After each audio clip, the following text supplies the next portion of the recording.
And welcome to Postcard from Poprad on a glorious day, which it is today. Only trouble is it's blinking cold out there, and we've still got the builders in, and you can't win, can you? I'm Eric Wiltsher, by the way, at the base of the glorious Tatras Mountains. We've got news for you, alternative news, funny news, we've got some disaster news, and then we've got some terribly disaster news connected to Stockholm. I can't believe we're going to do this today, but we'll have to do it, because otherwise himself will get all upset and he'll sulk and cry and whinge and moan and just go on and on and on. So we'll have to do the story. Sometimes you just have to do it. Sometimes it's just one of those things. Good day, Mr. Banks. Hello, how may I help you? Oh, no, I'm not doing that. I'm doing Sooty and Sweep, aren't I? Yes. Hello, everybody. Hello. That's better. How are you? I'm incredibly well. I feel like the daisies have sprung inside me. I feel like it's springing in Britain, the dead hole of the. Do you remember what we used to call Britain? I used to live on the zit on the nose of the face of the universe. Yeah. Well, that's where I still live, and yet I've risen above it. And now I am a happy man. Your internet's not improved, has it? It's you. You sound like that bloke off the Wheel Tappers and Shunters. Really? You do. You keep going like that. Rach, can you hear me properly, darling? Always hear you properly. Thank you, dear. It's Mr. Banks again. Ha ha ha ha ha. Sounds like he's in the bottom of a fish tank. He normally is. He is. That's when he gets to the bottom of the bucket from the wine he's been drinking. Oh, bless. Anyway, Rach, how are you? I'm good. I'm happy to report. Darlings, you're a little bit quiet. Oh, am I? Yes. He's moaning about everybody. I'm not moaning. I'm trying to. There's no reason for me to be quiet. That's better. That's better. I don't have any ailments to report. For once, in about a month and a half, there are no sicknesses in my body and no dental issues. But it just sounds like you've lost your voice. I'm always a bit husky because it's quite late at night now.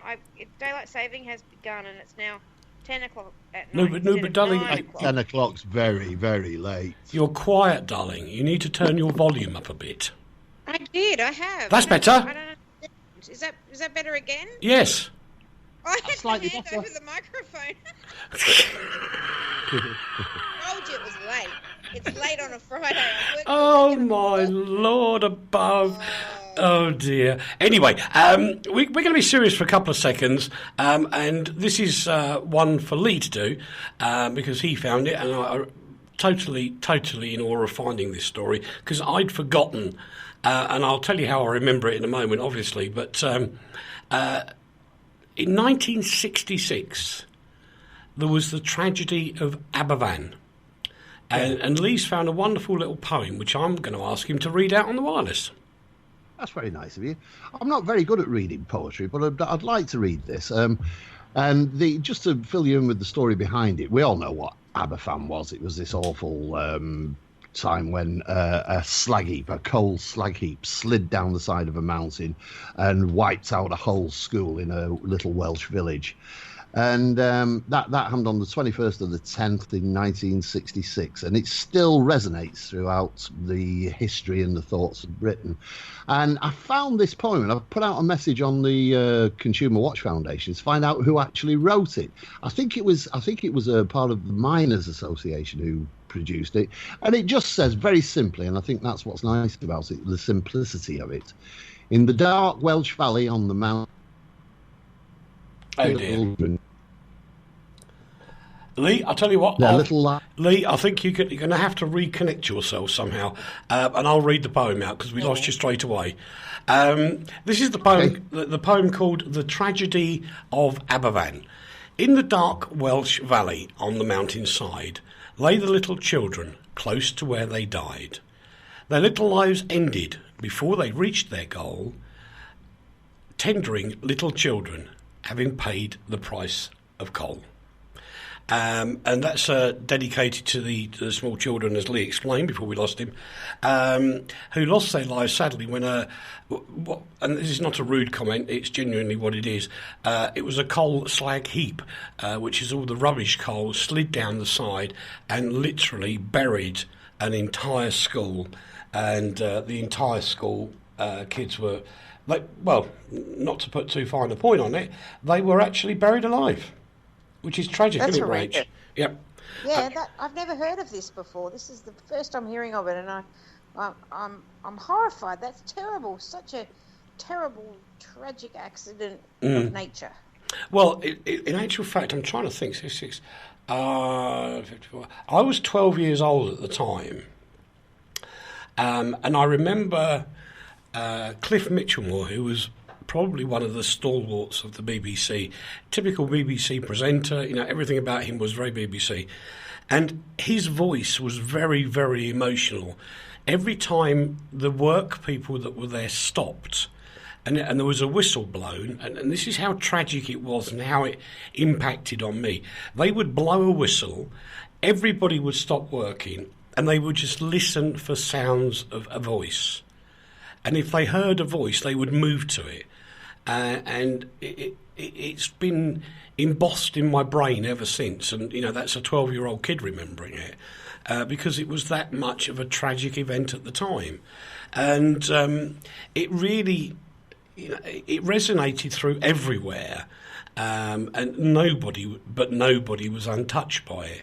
And it was a tragic story. And it's one of those things that, in 1966, maybe if we'd had a health and safety people and blah, blah, blah, blah, blah, life would have been different. But unfortunately, it wasn't. But there we go. As we wait for Leigh to connect, we will continue with the dynamic duo, shall we? Yes, let's. I'll Let's. get my cape on, you get yours on. It's all good. That'd be rather camp, wouldn't it, me wearing a cape? Blimey. Dario Fo, the Italian playwright and actor, he was into political satires and things. He's died in Milan, Rach. This is yours. Yes, he has died in Milan. I mean, what a great career he had too. He was 90 when he died, so fair innings. And I've got to say, he won the Nobel Prize for Literature in 1997. A way more worthy winner than somebody else who's just won it for literature. Yes. Goodness me. We'll talk about that later. Uh-huh. He was known for... well, actually, we might not have to yet, Rach. Oh, good. Oh, no, he's come back online. Blast. Oh, no. Yeah. I hope it works this time. That's really annoying. Yes.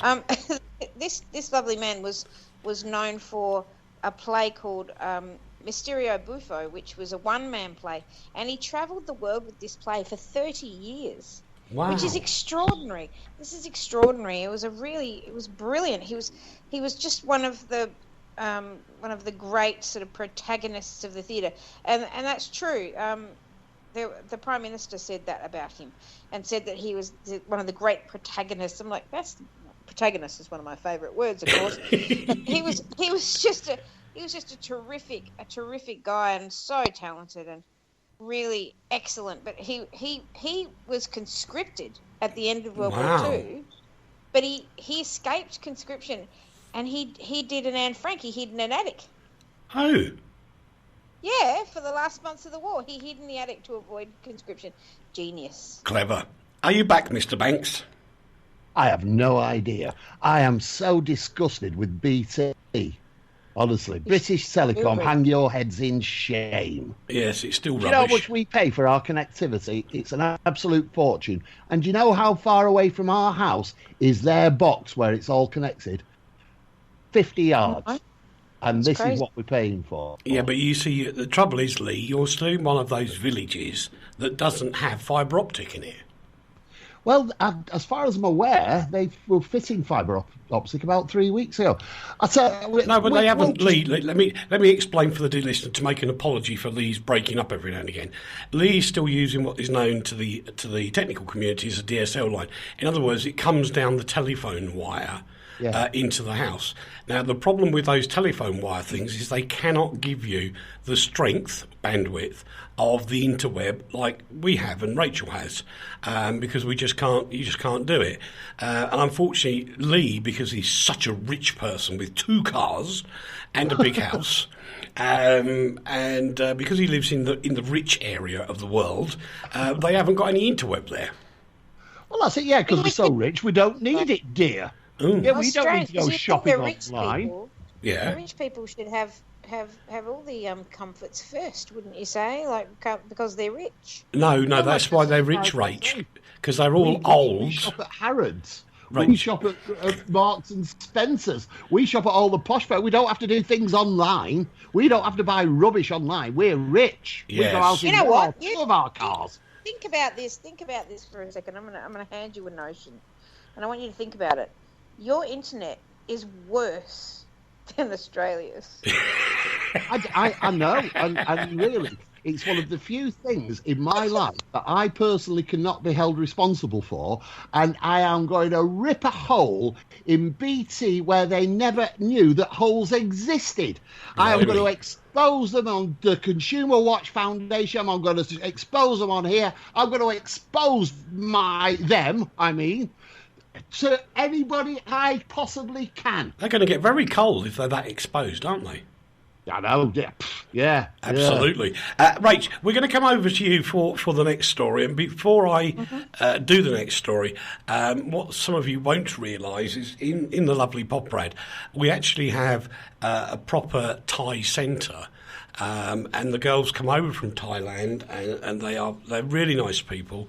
And I saw a couple of the girls this morning wearing black armbands, which is hugely respectful, because the King of Thailand has passed away. Over to you, Rach. Oh, he's got it. I've been practicing this so I don't offend anybody. His name is Bhumibol Adulyadej. Thank you. Because I couldn't have done that. Nicely. I couldn't have done it at all. Very well even then. No. But he for those that don't realise, this guy actually made what is now the modern Thailand. There are downsides to it as well, because it is a regime as such. And if you say anything against the royal family, you get into all sorts of trouble and can be arrested for it, unlike people who make jokes about the Queen, for example, which I don't condone, but, they don't get their heads chopped off or anything. But in truth, the outpour from normal people that you could see, because I'm privileged enough to be able to watch the TV from Thailand, and genuine people. There was nobody like in China forcing them to cry. They were genuinely bereft of this situation. I think the outpouring of grief is quite phenomenal. But actually, we were talking just before we went on air about when Diana died in Britain. And I'd forgotten, actually, that there was a blackout of all entertainment shows in Britain, which is very similar to what's happened in Thailand now. Yeah. And that went on for 5 days. So there isn't anything really extraordinary about the mark of respect they're making. They are making a very strong mark of respect, which surprised me when Eric reminded us that we in Britain had made that same mark. He's so that'll be British Telecom. Yeah. if you hear the telephone just go through the window because it was supplied by BT. Yeah.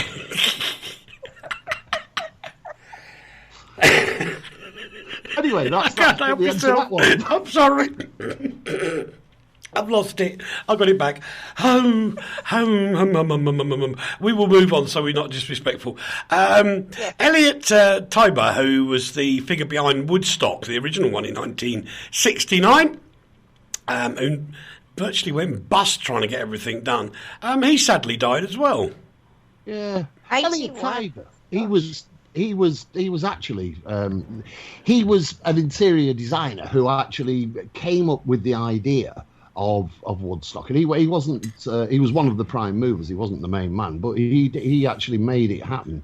And he quite seriously almost lost everything over it, because it was decided they wanted to have it in Woodstock, where I've been to Woodstock and it's a fabulous place, and they wanted to have it there, which is why it was called Woodstock. But it was decided because all the hippie people there thought, oh no dear, we can't have all these noisy musicians here, and so they moved it to Wallkill, and paid $10,000. Remember, $10,000 was so much money in 1969. Then they had to pay for all the acts to come along, and all of a sudden, they've got all these tickets out to cover everything, and suddenly the state decided that they would only be allowed to have 5,000 people at the festival, which meant they were all going to go bankrupt. Anyway, it went ahead, come what may, and it's still one of the most phenomenal things that ever happened. And thank you to Elliot Tibor, it actually existed. Absolutely.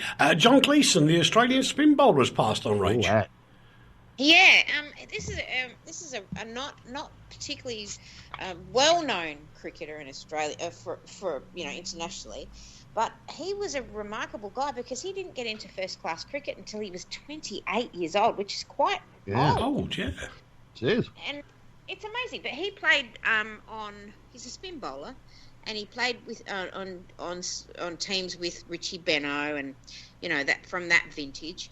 But yeah, he had one of the greatest spin bowls that anybody's ever seen, and then that moron Shane Warne came along, and there's that legacy gone. But he died this week. It was really sad. Okay, I've just got a message in from a reliable source in the US, Stella. Hello, Stella again. Hello. She says, nice to hear you're not in the bath this week, Eric. Oh, yeah. Oh, maybe I fixed it then. Maybe I fixed it. Have you ever seen him in the bath? Don't go there. Don't go there. No, don't go there. She's got a picture of me in the bath. Who else? Stella? Martina. Whenever I'm naughty, she says, I'll put it on Facebook. Put it on Just Facebook, Martina. Put it on Facebook. Naughty, damn. Did you have your clothes on? No.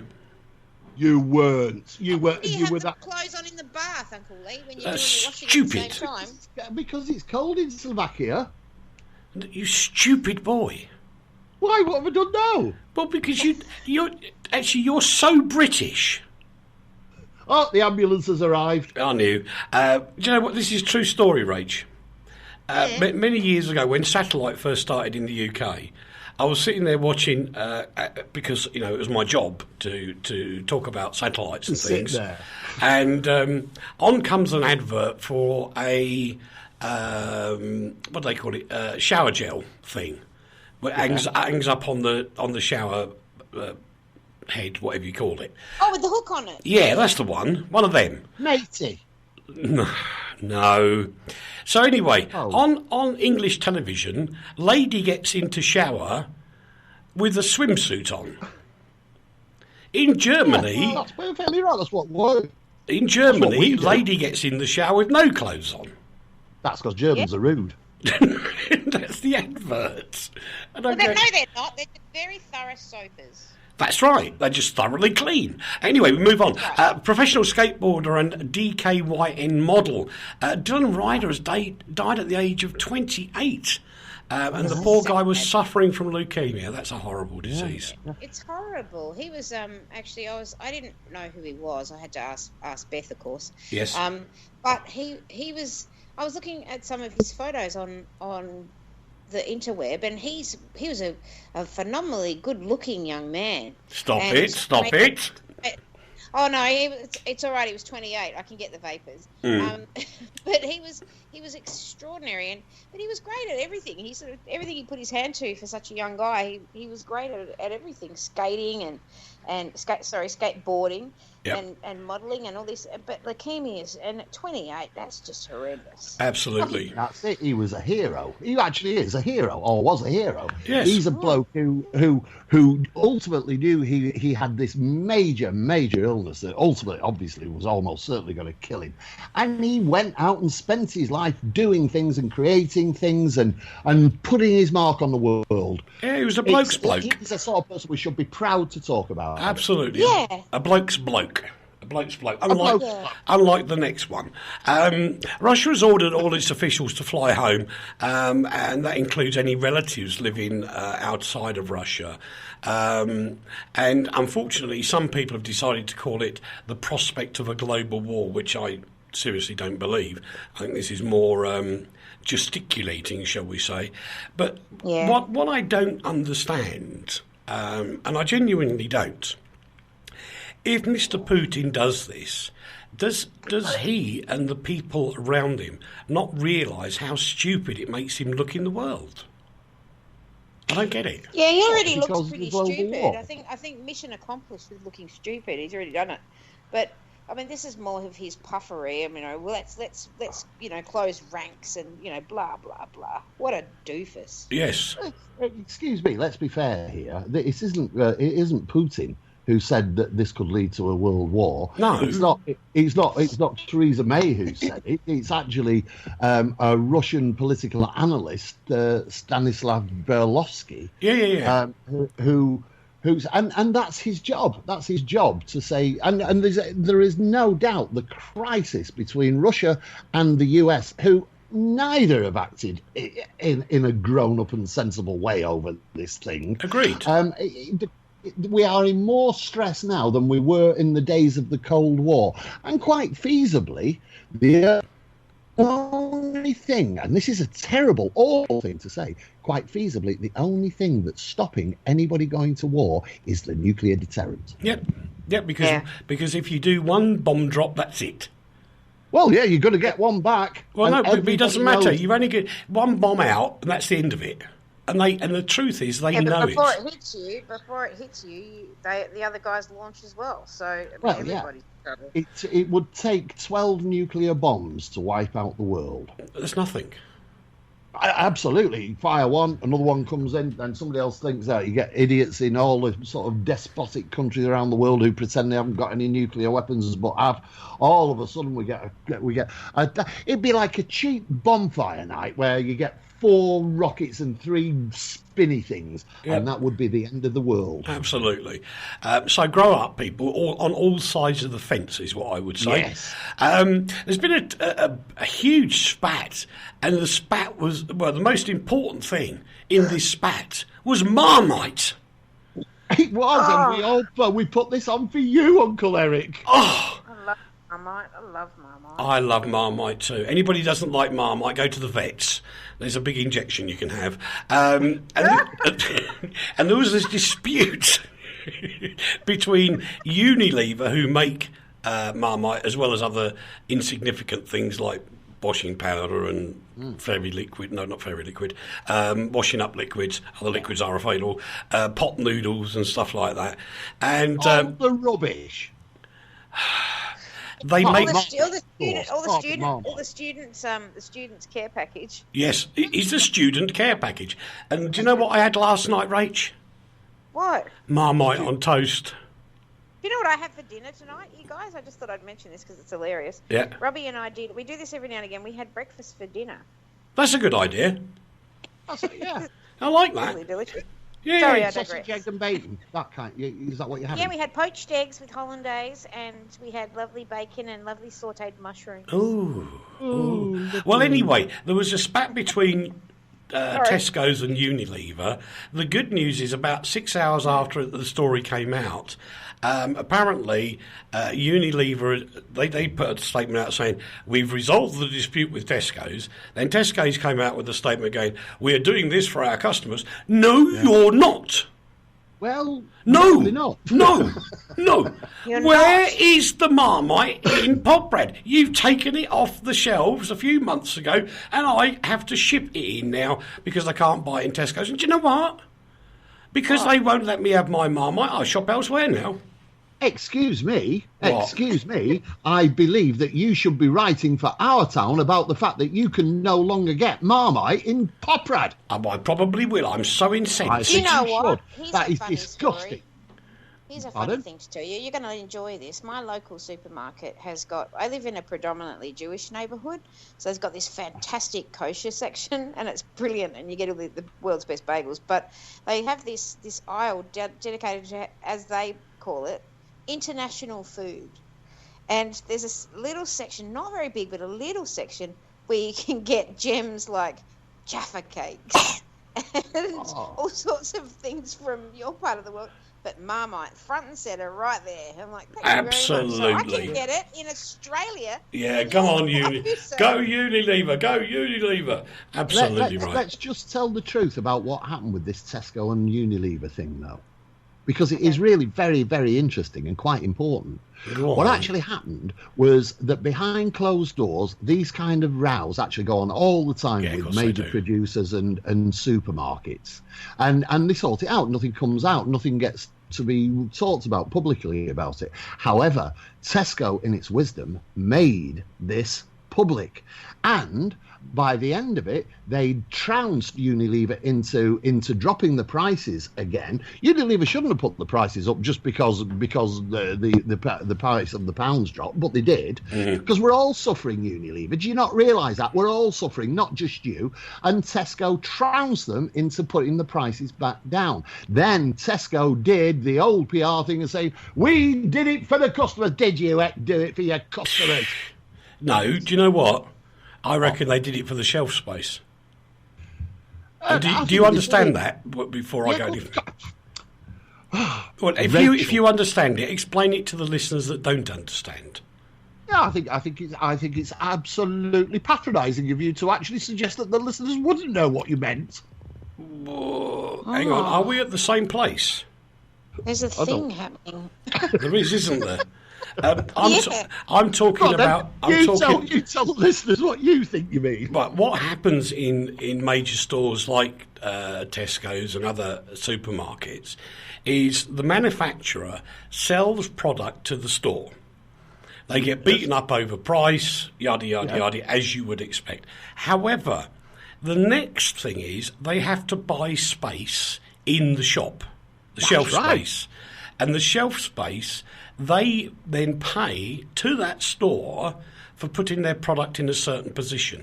So not only do they get beaten up on price, they then have to pay the shop to put it on the shelves. Yeah, but I don't think you don't find Marmite at the front of the store. They have the idea behind the store, and I do know about this because I actually worked in stores for a while. And there is a walkway around the store, and each element of that walkway has a different price. Correct. But it's also dictated by the aisles and the products that are placed in each aisle. It's a fascinating thing, actually, and really, it's wrong. You see what has actually destroyed Britain, culinary-wise and traffic-wise, and in also many ways and cost-wise, is the advent of places like supermarkets and hypermarkets 20, 30 years ago. They destroyed the economy of Britain and are still doing it, and they have so much power. They are the mafia of the consumers. Well, do you have the same things in Australia, Rach? We have independent supermarkets, and they're governed. They're owned by one conglomerate, but they're all franchises, so they're independently owned by one particular person, and they're really cute. And they're called IGA actually, which is the Independent Grocers Association. They're really cute. They're very expensive, but that's why people flock to the Woolworths and the Coles and the big supermarkets here. But we have them. But they've set, and Leigh's quite right. They're set out completely deliberately. It's a lot of strategizing and marketing takes place when they are planning where they are going to place everything. Yeah, which I thought was fascinating. I thought that was really interesting. They do it at the service station too. Yeah, absolutely. Yeah, you pay. Anyway, we've got to take a break, boys and girls. Pay the rent. We'll be back in a minute. Don't go away. From the heart of Europe to the world. This is RTI. This is an appeal that I simply wish I didn't have to make. In this day and age, how is it possible that 1,400 children will die today from dirty water? The children like Elodie have to drink dirty water from rivers and swamps, risking their lives. Right now, you can help save a child's life. Text the word water to 70080 to give WaterAid £3. WaterAid has the expertise to install pipes, pumps and taps that will bring clean water to children at risk. They just need your support. In the next minute, dirty water will kill another child like Elodie. So please, don't wait to save a child's life. Text WATER to 70080 now to give WaterAid £3. Thank you. If your dream holiday is 2 hours from the UK, perfect for children and teenagers, young couples and the older visitor, ideal for the physically active and for those who just want to unwind, Aqua City is the destination for you. Described by the Travel Channel as the place that will soon be on everybody's lips, be ahead of the crowd and the envy of your friends, but still enjoy a home from home. Come to Aqua City Poprad, the world's leading green resort. From the heart of the earth to the world, RTI. And welcome back to part 2 of Postcard from Poprad with me, Leigh and Reach. The technology's fighting us today, but never mind. The BBC is to cut 300 production jobs under restructuring plans. Now get this, boys and girls. They are going to do the cuts, right? You ready for this? Yeah. In factual, drama, comedy, entertainment, events and music. They have no entertainment, they have no comedy, they have totally dramaed it, and events. Why should a state broadcaster pay for events? That's an interesting point. Good point. Why do they have to pay for events? I have no idea. Well, surely if you... what sort of events are you talking about? Are you talking about athletic events, football events? No. Let me give you an example. There are the BBC Folk Awards. And the BBC's got to pay to cover those? Well, they pay for the whole event. Well, but then they're paying for that, so that That's an internal thing. So they should pay for that. Yeah, but they shouldn't be doing the event. Your own party. No, but they shouldn't be doing the event in the first place. Why should they? Oh no, they shouldn't. No. Well, they shouldn't be hosting their own awards. The BBC can't give awards. No. Yeah, they can, but they should do them on little printouts and email them. Yes. They shouldn't be like other impoverished groups. I mean, if you, I wish I could call an events manager right now. Yeah. But I'm thinking like they have talking to one. That's what I used to do for a living. All right, then, Rach. I've done it as well. All right. So how much would it cost to hire a huge building like the Albert Hall or the O2 or the Sydney Opera House, whatever? Then put the staging in and all the crew and all the VIP food, yada, yada, yada, pay for the artists. You know what? What'll surprise you is that venue hire is actually not that expensive. You eat it, literally, on the catering. The catering is what costs you your money. Yeah. Right. But what would be the budget for an event like that? Yeah. If I was doing it, 500 quid. Yeah, but it's not. Well, if you're doing it, you know, as I think they are, you'd probably be looking at a couple of $100,000. Yeah. God, well, yeah, probably a bit more than that. And it would transfer. Eric. Well, Eric, dear. What are the BBC doing? Hosting celebrity gala dinners at the expense of those that are paying the licence fee. Their job is not to host events or musical events. Their job is to broadcast, not do events. So they're spending millions and millions on events. Yeah. And they're not now because they're cutting back. They are cutting back now, but they should cut them out altogether and just focus on broadcasting. They can, by all means, cover athletics. They can cover music events from other people, yada, yada, yada. No problem with that.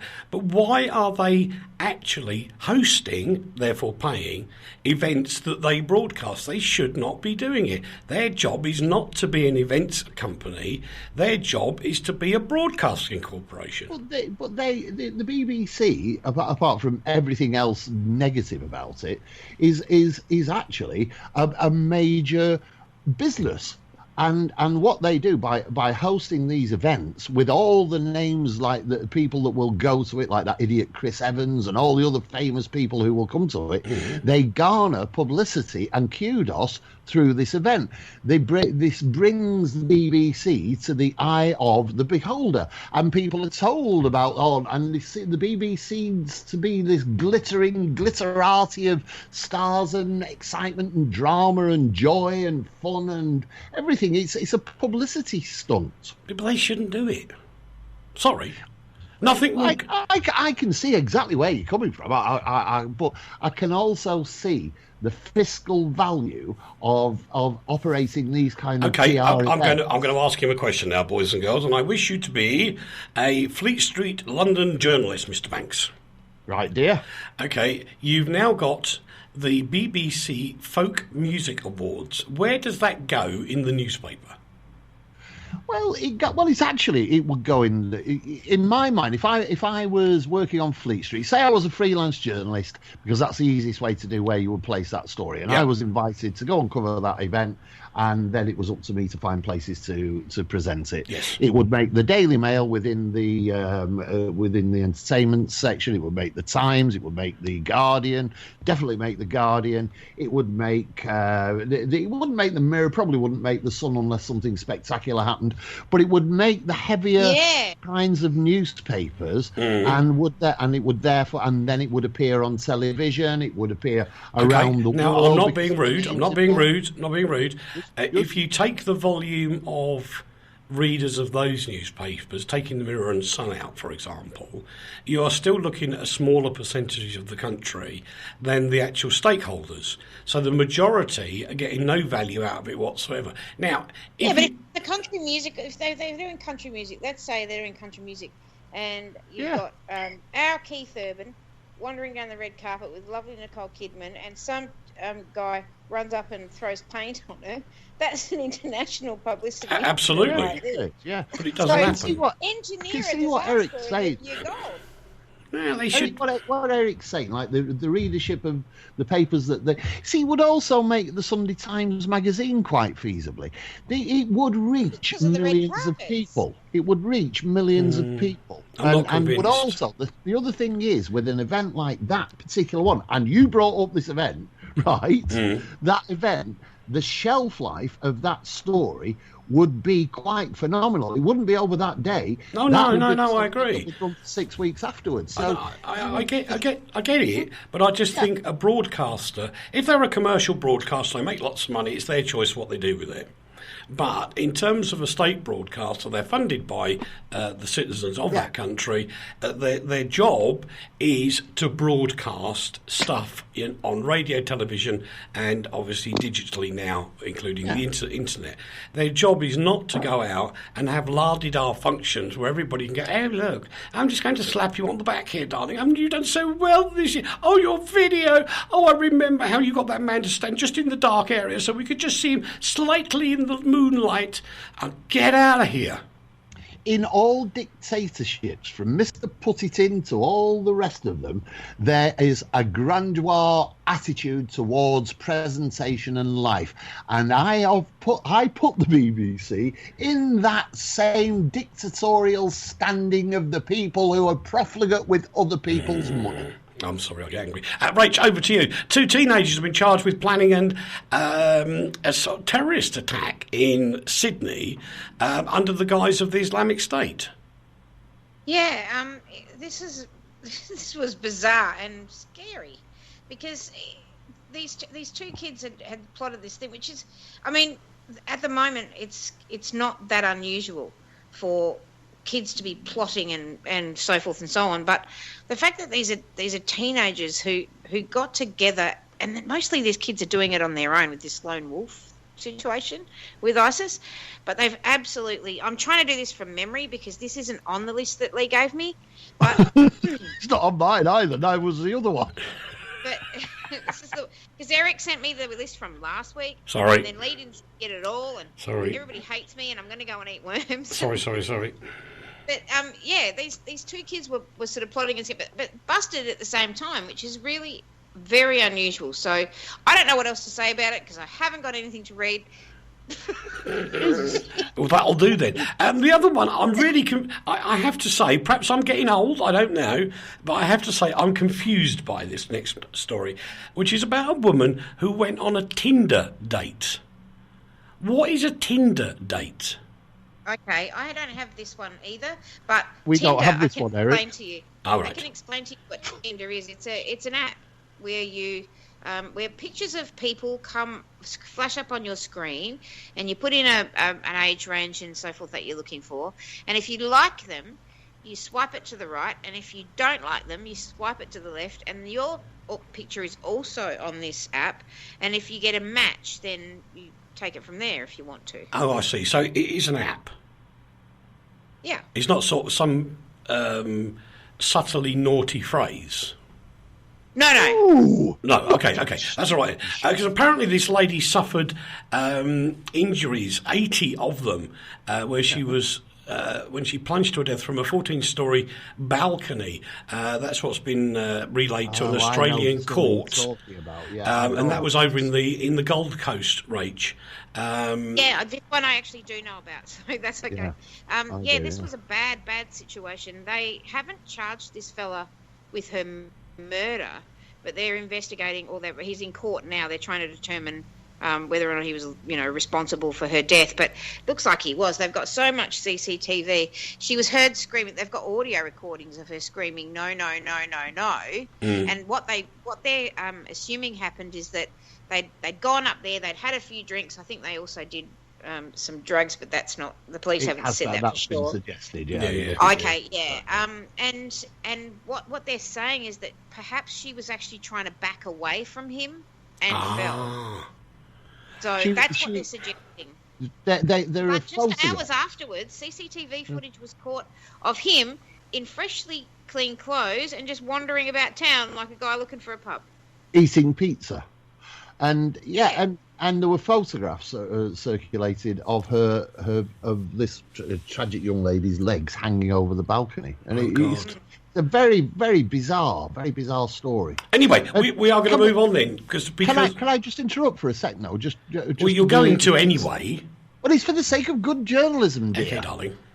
The two teenagers we've just been discussing, who were arrested in Sydney on Wednesday. This is a strange story, and I did know about it actually. I'd just forgotten I knew about it. But they were arrested on potential terrorism charges because they were found to be carrying knives. Now that in itself is not a heinous crime. It's a nasty thing to do. You shouldn't carry knives, but it's not something that marks you automatically as a terrorist. The reason they've been done for terrorism, and this is where this story starts to get interesting because it is a shock, is because one of them is the son of a man who was convicted of terrorist offences. They have been arrested on the back of that. That is quite a shocking thing. Yeah, I get it now. Anyway, ladies and gentlemen, boys and girls, we're going to go to something slightly more lighthearted now as we enter the entertainment section of the programme. And hurrah for that, we'll say. Rod Stewart said he's on cloud 9 after receiving his knighthood from the Duke of Cambridge. Isn't that nice? It's lovely. What a nice little old man he is. Roderick. Yeah, he's a bit rough on his old things now. Well, apparently he went over to meet the Queen as well. He did. He's one of those now. Like last week, Eric was lambasting the Rolling Stones for still bothering to go out and perform, and has actually had to go at them again today. But Rod Stewart is in that. Rod Stewart is in that same pantheon. No. He is. No. He is. Yes, he is. That's all we're going to say now. No. No. Yes. No. Yes. No. Yes. No. Yes. You cannot decry Maggie May. You can if you want. That's just an old Irish folk song that he brought into. He didn't create. The thing that Rod Stewart has never been able to do is write songs, and yet he's continued to write songs, and all the songs he's written are absolutely rubbish, apart from one or two. And he's a nice, affable, non-singing gentleman who is quite has been quite charming and had his little peccadillos. I can just imagine Rod right now. Oh, Leigh, I wish I'd never seen your face. You actually sing it better than he does. Yeah, right. All right. I'm not going to have real style in class. You have to say Rod Stewart was really stylish and classy. Well, he sold over 100 million records worldwide, which is no mean feat, is it? No, it isn't. He hasn't got mean feet. He's just a bit rough on his pins because he's 70-odd. All hate mail to the village of the damned in the United Kingdom, addressed to Leigh the Heathen Banks. That's all I've got to say. Singer Janet Jackson's probably going to cause all sorts of uproar. She's up the duff. Because she's... That's old news. Well, it is. But I've got this terrible thing in my mouth, this word that wishes to come out. And it's connected to the Football League finals. Not soccer, but American Football League finals. Super Bowl? The Super Bowl, yes, where Janet once performed. And I wish... That was ages ago. Yes, I know, but there is a connection, you see. She's expecting her first child. How does one feed a child? How does one feed a child? And did we not actually see the feeding equipment on the television? So? She got her biffers out. Yes. Naughty girl. No wonder she's up the door. Again, I don't have this story on my list, so I don't know what the point of it is. What are we talking about? Well, because he's bothered to read a newspaper today. No. What's this story about? What Jackson's up the duff at 50. Yeah, that's not news. We've known about that for about a month. Yeah, see, Eric. What are you doing to me? I just haven't had time to do it before. Oh, right, well, never mind. I had this laddish vision in my head when I saw it and thought, oh, yeah, what? The American Super Bowl. I don't know why it happened. The American Super Bowl joke, and you both ignored me. I know. I think she can be accredited for being known for more than that one incident, but you know, whatever. Anyway, the British... Most normal thing in the world. The other thing which is... She doesn't know what's on the list because she wouldn't shut up, would she? When I've got the list, I don't feel as panicked, and I just shut up. I'm going to have to ask Mr. Banks for some help now, which is going to great. There is a phrase in Parliament where they talk so much that filibustering. Thank you. The whole purpose of this section is to filibuster story. I know what he's doing. Good. Anyway, next up we've got the British band Depeche Mode, as in electronic music band, going to do their first gig in 23 years. How exciting. Oh. That's great. Yeah. We're all underwhelmed on that one then. I'm trying hard to fill the show up, boys and girls. I'll tell you why in a minute. And then there was a bit of a hoo-ha yesterday. A gorilla at London Zoo got out. Well, didn't really get out, but he nearly got out. That's the story, isn't it? He nearly got out. I know. You can say that about a gorilla every minute of every day. That gorilla got out of that cage. The gorilla approached the edge of the cage. Oh no! Call the press. He's nearly got out now. We better tell the press. But the best bit was somebody was quoted as saying he looked really angry before he nearly got out. Well, have you ever seen a gorilla not look angry? Well, yes. And he's in. Particularly in its tummy. I know. Yeah, right. And he's eating your head. Hey, that gorilla who did the drums on that Cadbury commercial, he was pretty good. He was good. Yeah, that was Phil Collins. He just hadn't had a shave. Yeah, right. Yeah. Okay, Rach, have you got tea? Yes. Oh, but I'm hoping my battery runs out. I've actually, boys and girls, listen. Here we go. Tea mug. As we now retire for the rest of the show, as we hand the airwaves over to Mr. Banks, who will salivate extremely. He will look like a British bulldog dog that's running down the road, dripping. And for the rest of the show, he will be known as Uncle Rantpants. Yes, because here we have it. Somebody has wasted their time giving a Nobel Literature Prize and sort of like $500,000 or something to somebody called Bob Dylan. Yeah, well, what's wrong with that? Writing boring poetry. Yes. Big deal. Yeah, very boring. Yeah. That's it, really. That's it. Is that it? All I can say really is, like, we were just saying how wonderful Rod Stewart is because he's sold over 100 million records. Well, Bob Dylan's actually sold over 200 million records. And also, not only has he done that, in the last 3 years, he's had 3 number-1 hit albums. How big is your cellar? Eh? How big is your cellar? My cellar. And not only has he had 3 top number-1 albums, he's also written one of the world's biggest-selling biographies. He still tours at 75 years old. He still tours and fills what has any of this guff got to do with around the world. I agree, Rach. What at on least earth? 100 days a year. What on earth has that got to do with the Nobel Prize? What's touring got to do with literature? Because this man has had so much influence in the world, not only in music, not only in art. His art exhibitions are still travelling the world. He is the quintessential artist of the century, and this is a small recognition of the fact that his ability as a writer is up there with Hemingway, he's up there with Kerouac. Somebody bring me some tissues, I'm crying. Hang on, I've just had a message come flooding in. Yes. I don't know. But yeah, this man has changed the face of music and literature. The simple fact is, he has changed. You taking the delusional face tablets? Of the modern use of literature, and created his own form, almost bigger than gonzo journalism. This man has created something. Here we go. We've just had a message whatever it does, flying in from Dorothy, who says, I'm so glad Bob Dylan's been awarded the Nobel Prize for Literature.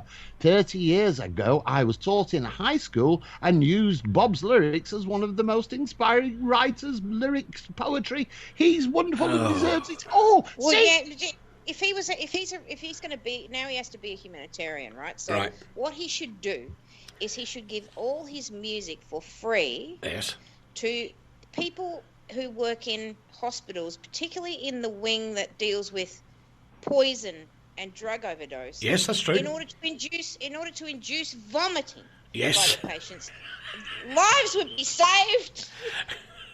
He could give me the money.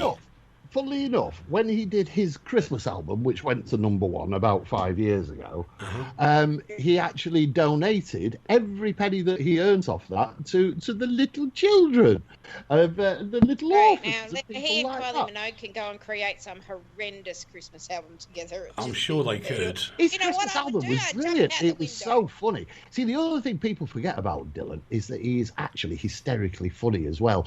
You see, remember also at this same stage. Is that an oxymoron?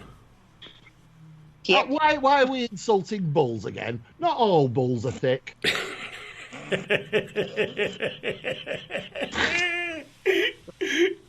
Oh, I'm going to lose it today. I know I am. May I just say that Leonard Cohen, yes, the redoubtable Leonard Cohen, who's 82 years old. Wrist person. He's not. He's incredibly funny and romantic, and I bet he's had more tarry diddle than you've had. It probably has, but I don't care.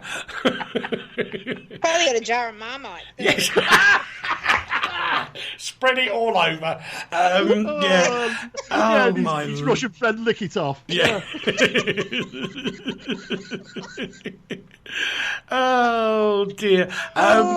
If you have... I'm going to try... Oh, God. Where should we go from? Oh, I have no idea.